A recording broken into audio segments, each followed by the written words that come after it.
Halo semuanya, Assalamualaikum warahmatullahi wabarakatuh. Halo adik-adik kelas 9 semua. Kita kembali lagi di video pembelajaran IPA kelas 9 ya. Terakhir kita sudah belajar tentang sifat-sifat bahan ya. Ada serat, ada kaca, kemudian plastik, logam, dan karet ya. Nah, hari ini kita belajar tentang apa sih kira-kira? Wah, ternyata kita belajar tentang atom, ion, sama molekul. Tahu nggak sih? Kalau benda-benda yang terbuat dari bahan berbeda itu yang ada di sekitar kita, seperti plastik, kain, ban, cermin, dan benda-benda lain, ini adalah zat kimia yang tersusun dari molekul-molekul tertentu. Nah, molekul-molekul ini terbentuk dari atom-atom yang memiliki ukuran sangat kecil, jadi nggak bisa diamati dengan mata telanjang ataupun mikroskop biasa. Apa sih atom? Nah, bagaimana atom-atom dapat bergabung membentuk molekul? Mari kita cari tahu jawabannya di video kali ini. Jangan lupa ya, subscribe dulu, oke? Oke, pertama kita belajar tentang atom ya. Tuhan Yang Maha Esa itu menciptakan setiap benda dari kumpulan partikel kecil yang disebut dengan atom. Jadi atom itu adalah kumpulan partikel kecil ya. Atom suatu unsur berbeda dengan atom unsur lainnya. Ya, pengetahuan para ahli mengenai atom tidak berdasarkan pengamatan langsung pada benda yang diamati. Ukuran atom itu terlalu kecil untuk diamati. Diameter atom itu berukuran antara 30 sampai dengan 150 pm atau pikometer. 1 pikometer itu 10 pangkat min 12 meter. Wah, kecil banget tuh berarti ya. Nah, sekarang kalau kita sudah tahu atom tuh bentuknya kayak gimana ya? Coba cek gambar berikut ya. Nah, ini gambar struktur dari model atom helium.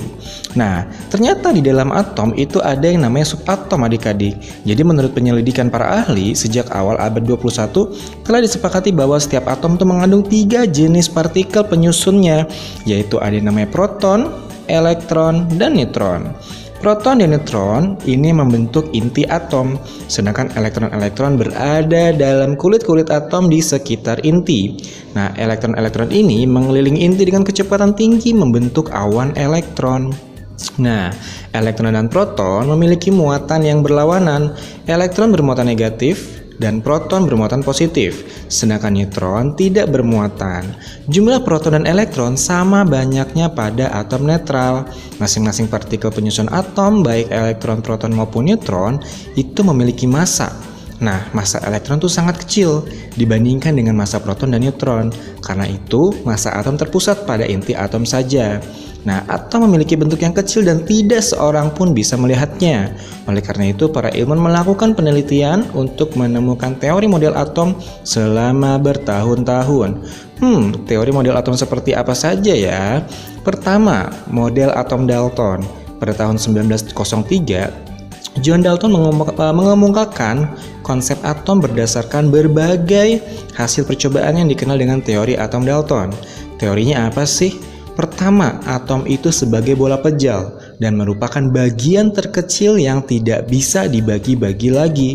Kedua, setiap atom dari unsur yang sama itu identik. Ketiga, atom dari suatu unsur berbeda dengan atom dari unsur lainnya. Keempat, atom dari suatu unsur dapat bergabung dengan atom dari unsur lainnya dengan perbandingan tertentu untuk membentuk suatu senyawa. Nah, itu Dalton. Jadi pada intinya Dalton tuh menganggap bahwa atom tuh seperti bola pejal dan tidak bisa dibagi-bagi lagi. Udah pokoknya atom tuh benda paling kecil di dunia ini gitu. Nah, kalau model atom Thomson pada tahun 1897, seorang ahli fisika Inggris bernama J.J. Thomson ini menemukan ternyata atom ini berisi butir-butir listrik bermuatan negatif. Nah, Thomson menyatakan bahwa sebuah atom adalah bola bermuatan positif dan di tempat-tempat tertentu terdapat elektron-elektron yang bermuatan negatif. Penggambarannya seperti kismis dalam roti. Coba lihat gambar. Nah, lihat kan, ini bentuknya seperti roti kismis ya. Nah, jumlah muatan positif itu pasti sama dengan jumlah muatan negatif, sehingga atomnya bersifat netral. Gitu ya, itu model atom Rutherford. Nah, lalu bagaimana dengan model atom Ernest Rutherford? Yang tadi Thomson ya, kok Rutherford sih? Nah, sekarang bagaimana dengan model atom Ernest Rutherford? Pada tahun 1911, Ernest Rutherford ini mengemukakan bahwa seluruh muatan positif terletak di pusat atom dan dinamakan dengan inti atom. Selain inti atom, terdapat elektron yang bermuatan negatif dan mengitari inti atom dengan kecepatan tinggi. Nah, gambarannya seperti gambar. Nah, seperti ini gambarnya ya. Lalu, pada tahun 1913, model atom Bohr pun muncul. Niels Bohr menyempurnakan teori si Rutherford ini. Ia menyatakan bahwa atom itu terdiri dari inti yang menjadi pusat massa atom dan pusat muatan positif. Sedangkan elektron bergerak di sekeliling inti pada lintasan atau tingkat-tingkat energi. Elektron dapat berpindah dari satu tingkat ke tingkat lainnya. Nah, kalau model atom Bohr gambarnya seperti ini. Gitu ya. Nah, lalu bagaimana ya dengan model atom modern? Nah, teori atom modern didasari atas 3 dasar, yaitu elektron bersifat gelombang dan partikel oleh Broglie pada tahun 1924, asas ketidakpastian oleh Heisenberg, dan persamaan gelombang elektron dalam atom oleh Schrödinger. Nah, berdasarkan hal ini, akhirnya teori atom modern menyatakan bahwa atom itu terdiri dari inti atom dan elektron. Inti atom yang tersusun dari proton dan neutron. Nah, neutron dan proton ini menjadi satu membentuk inti yang padat, disebut nukleus atau inti atom. Sementara itu, elektron bergerak mengitari inti atom hampir dalam kecepatan cahaya, membentuk awan-awan elektron seperti gambar ya. Paham sampai sini tentang atom? Oke, paham ya? Nah, setelah mempelajari tentang atom, sekarang kita akan belajar nih tentang nomor atom dan nomor massa. Atom ini terdiri dari elektron, proton, dan neutron. Udah tahu dong tadi. Nah, jumlah proton yang terdapat di dalam inti atom itu dinyatakan sebagai nomor atom. Nomor atom itu simbolnya Z, oke? Nah, kemudian kalau nomor massa, ini adalah massa atom unsur tersebut. Jadi nomor massa ini dinotasikan dengan huruf A. Coba kamu lihat gambar. Nah, X, A, Z. X ini adalah lambang unsurnya ya, nanti unsur apa, entah helium, oksigen, nitrogen, oksigen dan segala macam. Nah, A-nya tadi nomor massa, Z-nya adalah nomor atom ya. Tapi kalau mau mencari jumlah neutronnya, nah kalau mau jadi jumlah neutron, maka rumusnya adalah A dikurang Z gitu ya. Carinya A dikurang Z. Nah, A dan Z ini, jadi Z ini bisa dibilang sebagai jumlah proton, Z ini juga bisa dibilang sebagai jumlah elektron ya. Jadi kalau ditanya berapa sih jumlah protonnya, ya si Z nanti nilainya. Berapa sih jumlah elektronnya, ya si Z nanti nilainya. Tapi kalau ditanya jumlah neutronnya berapa, rumusnya adalah A dikurang Z. Oke. Contoh, ada unsur K4019. Berarti nilai 19-nya ini adalah si proton dan si elektron. Lalu nilai neutronnya gimana? Tinggal dikurang 40 dikurang 19. Gitu adik-adik ya. Paham kira-kira? Oke, lanjut ya. Tadi kita sudah belajar tentang nomor atom sama nomor massa. Sekarang kita belajar konfigurasi elektron. Menurut Bohr, elektron itu mengelilingi inti pada lintasan-lintasan dengan tingkat energi tertentu. Nah, lintasan-lintasan ini kemudian disebut sebagai kulit atom. Nah, penataan elektron dalam kulit atom inilah yang disebut dengan konfigurasi elektron. Coba lihat gambar. Ini adalah kulit-kulit atom. Ada kulit K, kulit L, kulit M, dan kulit N. Nah, nomor kulitnya bisa kita nomorin nih. K itu nomor kulit 1, L itu nomor kulit 2, M itu nomor kulit 3, N itu nomor kulit 4. Nah, jumlah maksimum elektronnya itu masing-masing 2, 8, 18, 36. Nah, cara pemakaiannya gimana sih sebenarnya gitu kan? Nah, coba kita lihat contoh soalnya ya. Coba lihat atom Cl atau klorin. Dia nomor atomnya itu 17 ya. Nomor atomnya 17 berarti jumlah elektronnya ada 17. Nah, sekarang bagaimana konfigurasi elektronnya? Ingat tadi konfigurasi elektron itu nilai K2, nilai M8, nilai M18, nilai N36. Nah, sekarang nilai Cl ini kan 17. Berarti tulis dulu, berarti di kulit K itu nilainya 2. Terus di kulit L nilainya 8. Udah berapa tuh? Udah 10 ya?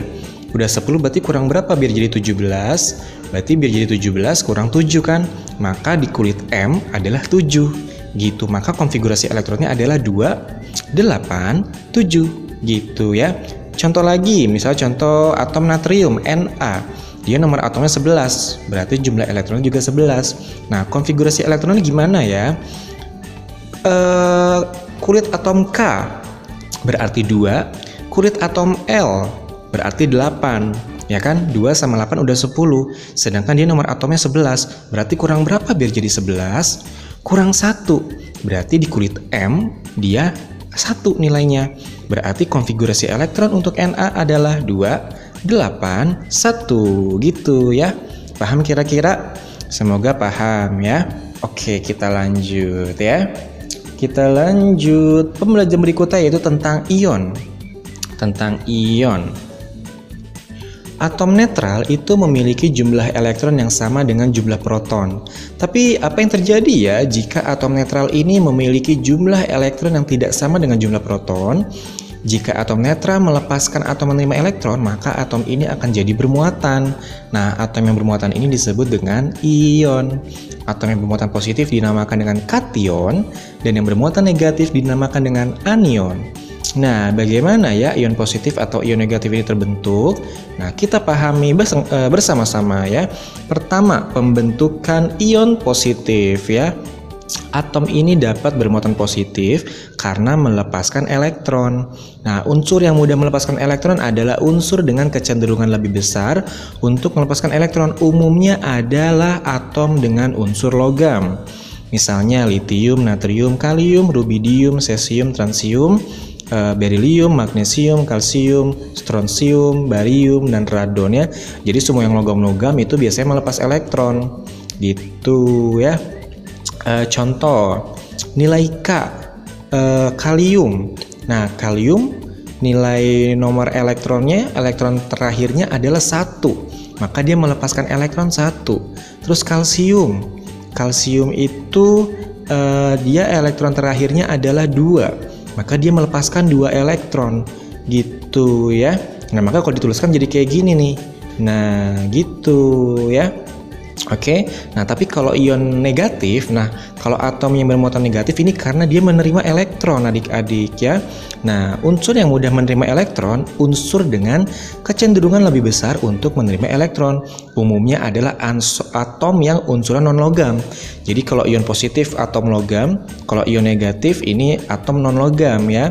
Contohnya fluorin, klorin, bromin, iodin, astatin, oksigen, belerang, selenium, tellurium, polonium. Nah, contoh misalnya klorin Cl. Ternyata dia ini melepas 1 elektron, maka ditulisnya min saja karena cuma 1. Atau belerang S. Nah, dia melepas 2 elektron, maka ditulisnya 2 min. Gitu ya. Gampang kan? Cuma nulis-nulis doang di atasnya. Gitu ya. Nah, tapi ada lagi nih istilahnya yaitu senyawa ionik. Nah, ion positif sama ion negatif ini saling berikatan. Nanti bakal membentuk suatu senyawa yang netral. Contoh, Na+ digabungin sama Cl- ya, maka jadinya NaCl. Gitu ya. Jadi saling berhubungan, saling membentuk, saling berikatan. Akhirnya jadi senyawa yang netral. Gitu. Nah, sekarang bagaimana cara pembentukan senyawa ionik tersebut? Caranya gimana sih? Nah, contoh nih ya, kakak mau membentuk senyawa NaCl. Pertama kita kerjain Na-nya dulu. Coba cek konfigurasi elektron si Na.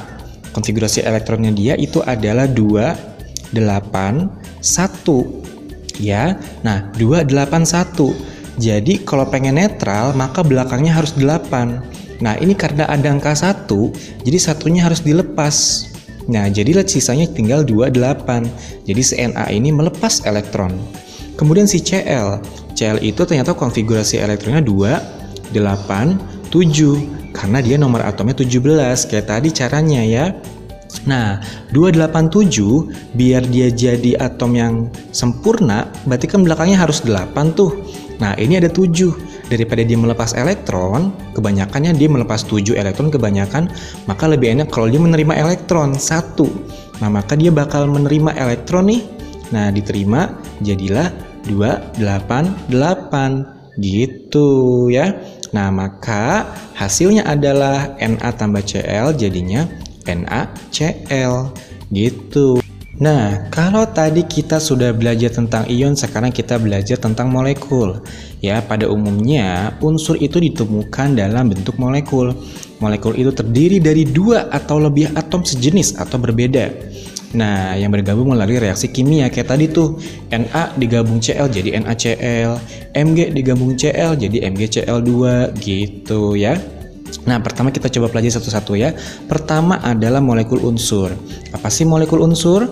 Molekul unsur ini dibentuk dari beberapa atom yang sejenis. Nah, kita dapat menjumpai beberapa zat yang termasuk molekul unsur dalam kehidupan sehari-hari. Misalnya oksigen. Oksigen itu terdiri dari 2 atom oksigen yang bergabung menjadi satu.